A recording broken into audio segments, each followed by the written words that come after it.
sparkling edition of the House of Gristle, where we, the Gristle family, we play all the parts, just like a Punch and Judy man. Which reminds me of a letter I got this week from Janet Micklethwaite. That's a good link, Mum. Oh, very kind of you to say so, dear. Yeah. Now, she said that we should get a puppet because all the best programmes have one. Now, she gave some examples. Gordon the Gopher, Bodger and Badger, and, of course, Torval and Dean. Yeah. So, what do we all think then, eh? Well, they're stupid, aren't they? I hate puppets. I'll take it that's a no then. Eustace? No, Dad's absolutely wrong. Puppets are brilliant. I think that may be a yes. Yeah, I saw this programme once that said you could make a puppet out of an old sock, so I did. Look, it's good, isn't it? Oh, it's so real. Yeah, of course it's real. It's my sock. Eustace! What? What are you doing with my sock? Give it back here. I've been what I walking reckon around with one sock for the last fortnight, dear, Eustace. Dad, Give it back here. And then you see... Well, the thing is, like, I don't mind eggs in cakes. And I don't mind eggs in things like custard either. Eggs is fine if they're boiled or poached. And I quite like a fried egg with a soft yolk. And I don't mind scrambled eggs either. But there's one thing I can't stand, and that's olives. A poem by Eustace Wilberforce Montmorency... Get on with it! Montmorency Gristle. Why?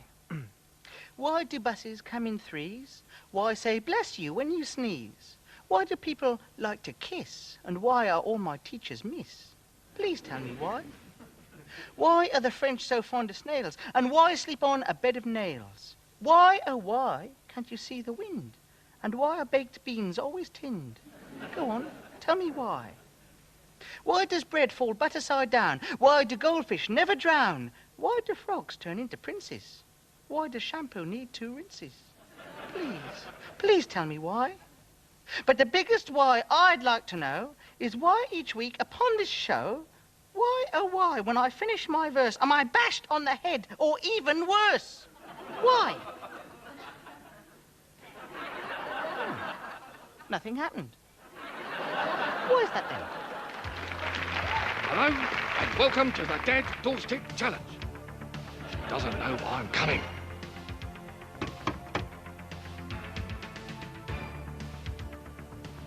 She's not in.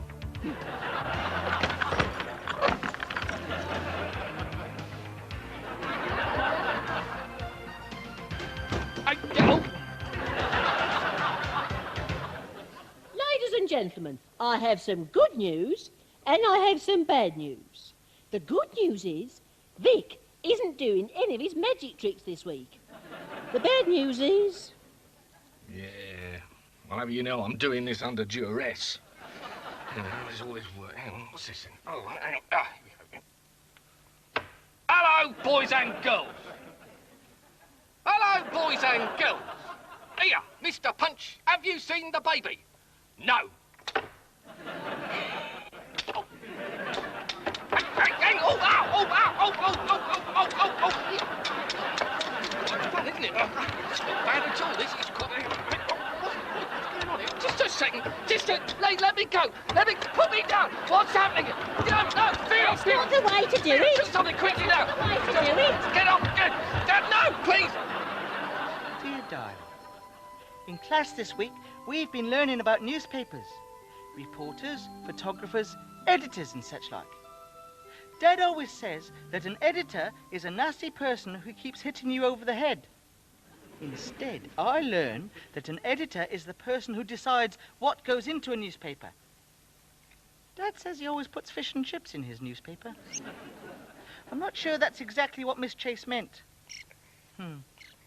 I decided to be a reporter, just like Clark Kent. He's Superman, you know. That's how Derek and I got onto the front page of our local newspaper this week. Superman's aim is to avert major crises and thwart villains who want to take over the world. Unfortunately, where we live, there aren't any major crises or villains who want to take over the world. So, we take back people's library books instead. we took back some books that only had 2 days before being overdue. That was a close one, wasn't it, Derek? Our greatest challenge to date, however, was the daring rescue called for when we spotted Mrs. Pearson's cat in the branches of her horse-chestnut tree. Derek and I, thinking nothing of our own safety, launched into action on behalf of Max. First, we tried to coax Max to leap into one of Dad's vests that we'd stretched over a tennis racket. Next, we tried to throw Max a rope, but instead of trying to catch it, he moved higher up the tree. Silly thing. Time was running out.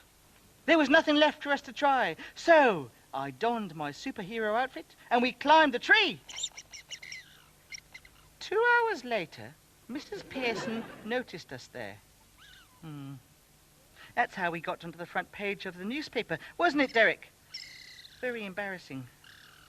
The headline read, "Boy with underpants on over trousers, saved by fire brigade."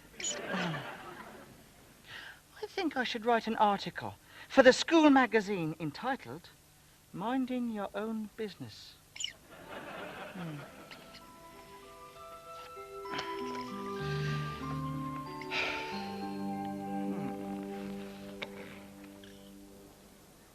Well, I read that if all the people in China stood on a chair and jumped off at the same time, they'd cause a tidal wave in Australia. Well, personally, I think that if all the people in China stood on a chair, they'd ruin a perfectly good chair. Stands to reason, doesn't it? Yo, heave! Yo, heave! Avast there, landlubber pieces of 8. I be ready to do that there Treasure Island sketch. 16 men on a What you got there, Eustace? A rope. Ask a silly question. What's on the end of it? A rather reluctant actress, I hope. Namely, Mum. And what part is she unhappy to play this week? The part of a lonely sailor marooned on a desert island for so long that she's gone mad. So she's a savage? Yeah. Barking mad? Yeah. Sounds like typecasting to me. I'll give you an hand. Oh, Here we go. Yo, heave! I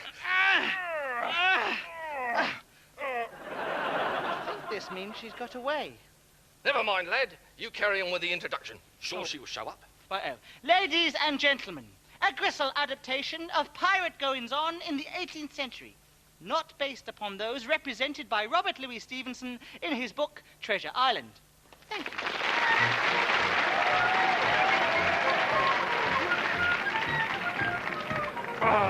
3 weeks at sea, and still no sign of Treasure Island. The sea is a cruel mistress, and there ain't no water for the drinking, and no food for the eating. Oh, excuse me. What was that? Must have been something I ate. Ate? You've been eating? But you said 2 weeks ago there weren't no rations left. Oh, rations. I thought you meant rashers, as in rashers of bacon. Oh, no matter. I'll die of thirst soon with no water for the drinking. That'd be awful. What's that? Orange juice. Orange juice? Yeah. Here be I dying of thirst and you have orange juice? Well, not anymore. I thought you wanted water anyway. Oh, no matter. I'm gonna die soon anyway. The rowing's getting harder and harder. Well, that's because we've been on the beach for the last 2 days. Huh?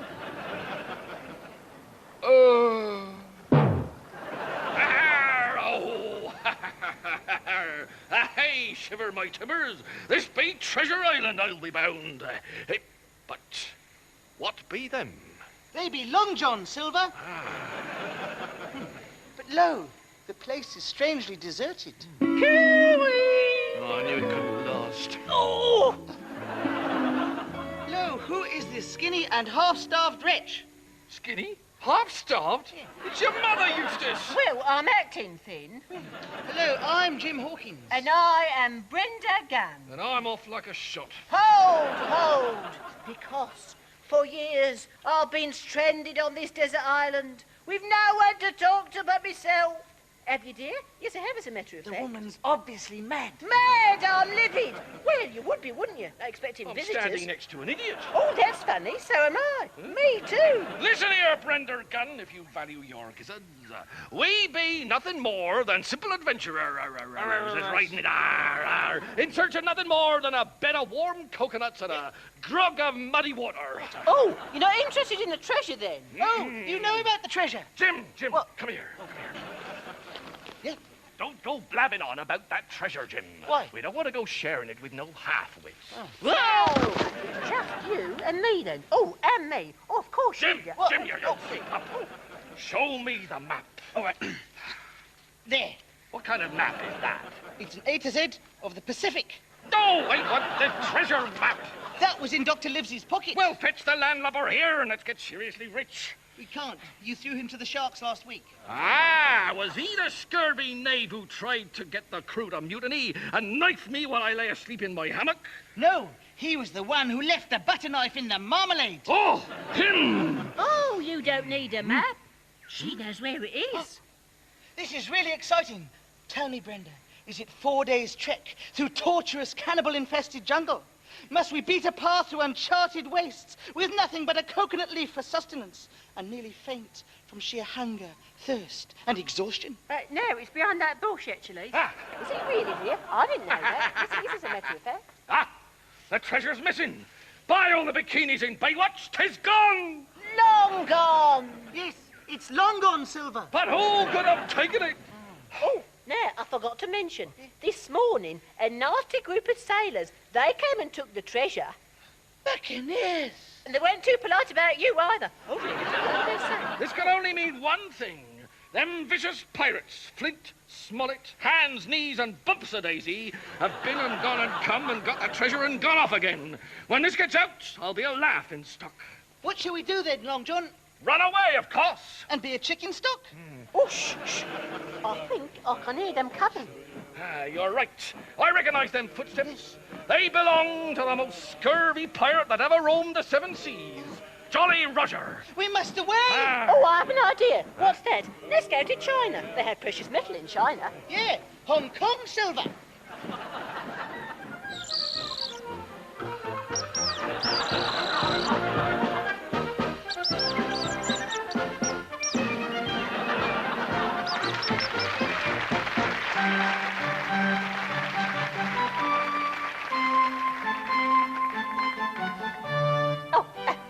Hello, and welcome to Gardening with Vera. Take that. Now, on Gardening with Vera this week, we'll be looking at the different kind of food-bearing plants that nature has provided us with, and show that with a bit of TLC, tender, loving care, and genetic engineering, we can grow them for ourselves. Isn't that right, Mr. Scruple? Yes, Mum. Well, thank you, Mr. Scruple. Now, for example, we have the lovely tomato plant. Here's some film of how to prune your tomato plant.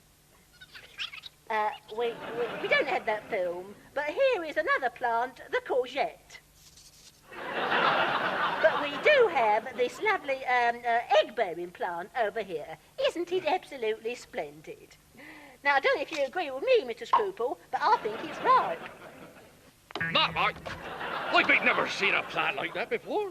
I always thought eggs came from chickens. Oh, chickens! Oh, don't be ridiculous. You see, the chicken plant is a completely different species, as we can see over here. Now, the shape and stem of the chicken plant is completely different to anything else.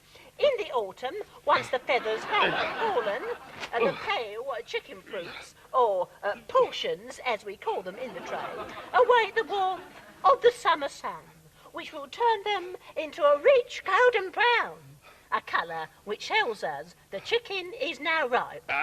Proper job. Not only that. Well, Mr. Scruple, perhaps you're more familiar with the more common meatus eatus plant. For example, this pork chop shrub, the bacon palm, obviously not quite ripe yet, not forgetting, of course, the barbecue spare rib tree that only comes out in August when it's raining. Now, finally, a handy hint. Do remember, this is a good time of year to plant your kebabs. Some people like to put horsemuck on their kebabs, but personally, I prefer chilli sauce. So this is Vera wishing you green fingers. Goodbye. No. I said goodbye.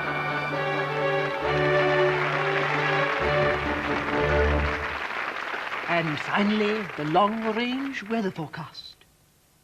In 1997, the weather will be cold for a few months, and then it'll warm up in May. It'll get a lot warmer by August, then it will get colder and colder and colder and colder till Christmas. So don't forget to wrap up, wear something cool, then wrap up again.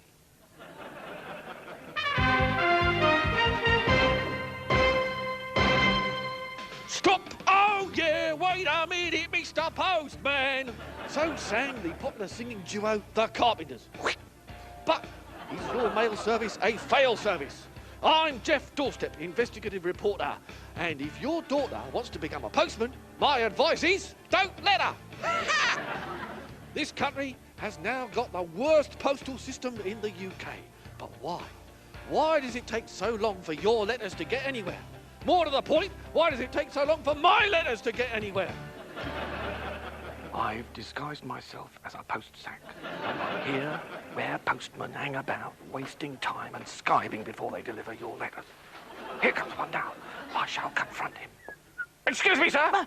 Is the sack talking to me? You are a postman, are you not? What's it to you? I am Jeff Doorstep, investigative reporter. It's my right to know these things. Oh, of course. Yes, I am a postman.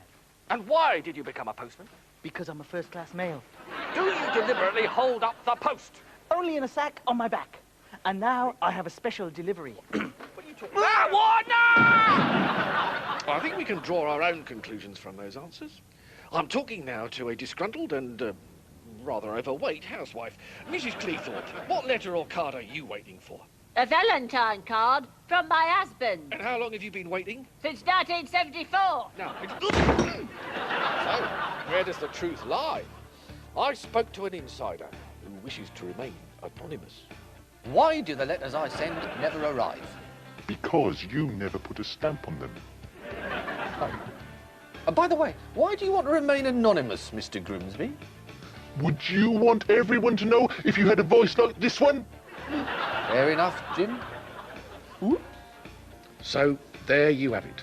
My letters never arrived because the post office are too lazy to put a stamp on them. Inexplicably, when I told the gas board that this was why they hadn't received my payment, they didn't believe me. This is Jeff Doorstep, investigative reporter, slopping out.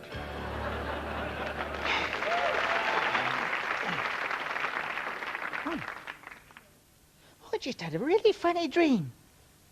I dreamt that I'd eaten my pillow, and when I woke up, my giant marshmallow had gone. Yeah, Vera. Did I ever tell you I love you? Oh, Victor. No, you never did. I've been waiting all these years. There you are, Eustace, I told you! That's a favour you owe me! And now it's time for part 8 of our little chiller thriller. Da, da, da. So, Dad, has Maria decided? I mean, she has to pick between the two van rentals. That's right, Eustace. Yeah. Dear viewer, do not adjust your set. Maria is seeing double because Dr. Acula sent in the clone. Yeah. 2 heads may be better than 1, but for Maria, 3's a crowd. It's down to her to discover the imposter. Perhaps the real one will have a mole or something. I don't think so, Eustace. Why? Not unless it's wearing flippers. Well, let's find out. Dr. Van Rental? Yes, Oh, this is impossible. it's simple. Let me go. But then he'll kill you. Don't be ridiculous. Oh, how can I believe either of you? You can believe me. No, you must believe me. Which one of you should I save? Untie me, and somehow I'll get the formula to save you. I don't know what to do. The water's rising so fast now. Don't worry about us. It's you that's important. Save yourself. Ignore him. You must realize that I am Van Rental. Save yourself. My mind is made up. You're doing the wrong thing. You must free me. Free me. Free me. Free me. At last I have the formula. What What's this? It's in some kind of code. The key to the code must be in the laboratory. Ah, why isn't anything ever easy? It's still no good, because Dr. Acula has the formula. Yes. But here is Professor Van Hessling's diary. Maybe it can help us. Yes. There's a key to a code in it. And listen to this. Dr. Acula seems reluctant to let me go, even though my work with him is now at an end. I already have broken the laws of nature. But he wants me to compound them. I cannot do this, and I would sooner die. In fact, I have discovered in the course of my work the formula for which I have been searching. But the world is not yet ready for such knowledge. How did you know that? I wrote it. What? I am Professor Van Hessling. Professor Van Hessling was a man. No. At least I assumed... First rule of science. Never assume anything. Oh, I remember it all now. Dr. Acula is a vampire. I found this out, and he performed dreadful experiments on me and left me for dead. But my sister Clara, Mrs. Bridie, she rescued me, nursed me back to health, and helped conceal me in the tower. Dr. Acula is Dracula. The formula. Do you remember it? Of course. It's in my head. But that is what Acula has been after. Yeah. Quick, we haven't got much time. Right. Tell me what you need. Get me the H2BO5, the VR8, the SOGTI, and the £1/4 of glacé cherries.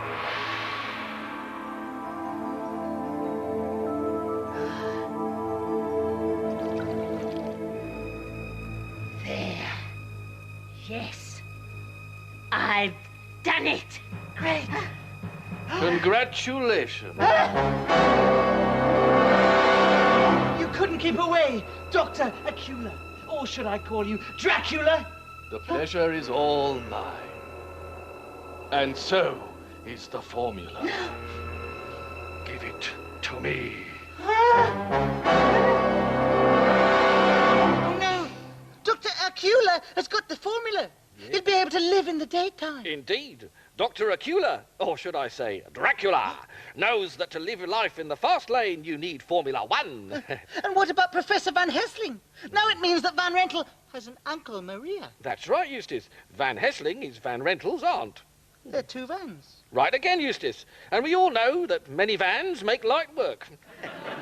Let's hope that our two doctors can come up with the right diagnosis to save themselves. Tune in next week, ladies and gentlemen. Bye-bye.